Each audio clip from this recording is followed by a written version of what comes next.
Hello, I'm Norman Swan of the CoronaCast podcast, and hopefully I'm going to give you some useful advice and tips from the scientific evidence about what to do in the COVID-19 pandemic. Even though it might be dying down a little bit in Australia, it's still really important. Still really important for people who are older Australians and also in aged care services. So let's go with your questions. Social distancing is the most important thing that you can do. And for older Australians, it's really important because age increases your risk of severe COVID-19.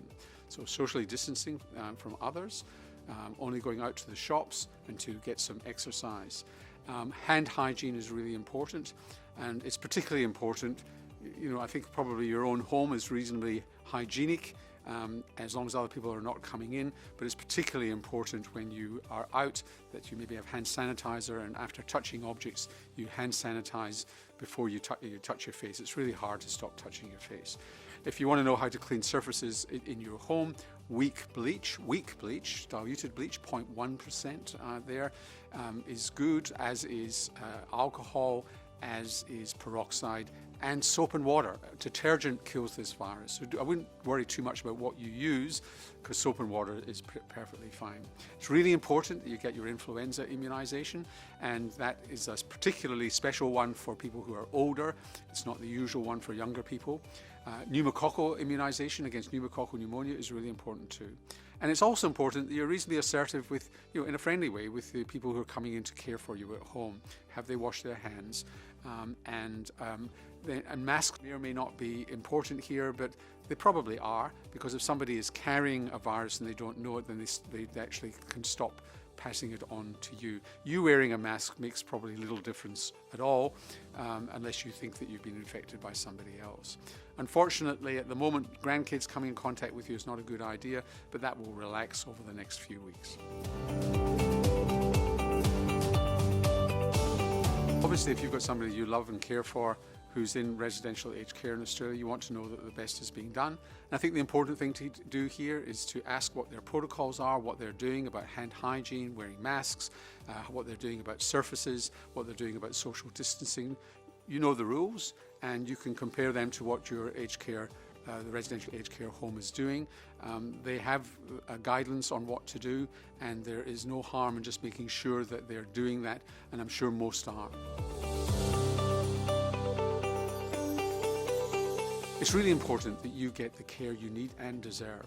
So, for example, your medical care. Don't give up on getting your chronic diseases managed, your heart disease, your diabetes, etc., because you've got to stay as fit and well as you can. So use your GP. That's what they're there for, either by telehealth or going into the surgery.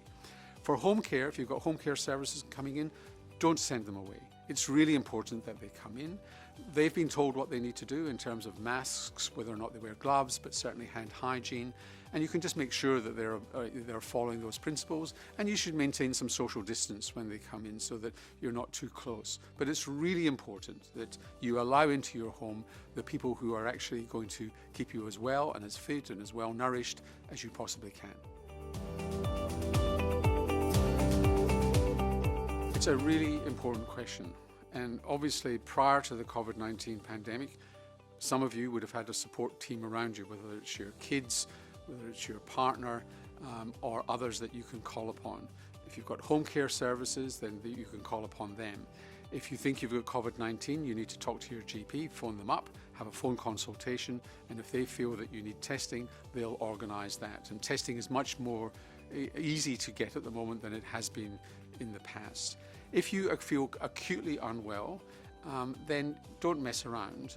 You call the ambulance or get someone to take you into hospital to the emergency department. That's what they're there for, and they will not send you away. It's important that if you feel acutely unwell that you get the care you need immediately.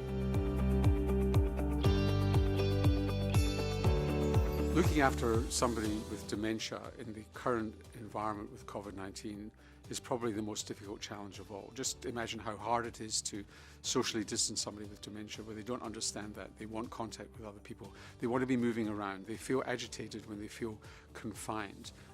They want to wander. And they are at high risk because they are generally older and they've usually got other problems as well. So I think what you can say is that residential care facilities are doing the best they can with people with dementia. Sometimes they do have to be isolated if there are positive cases around. I think it's important for families to be patient about this, because I think, as you'll recognise, there's no easy answer. And if you're caring for somebody at home with dementia and you feel you're not getting enough care, then I think that you need to talk to the people who are providing your home care packages to see if they can assist with you in upping the ante. But it isn't an easy situation to be in, and we can't pretend otherwise.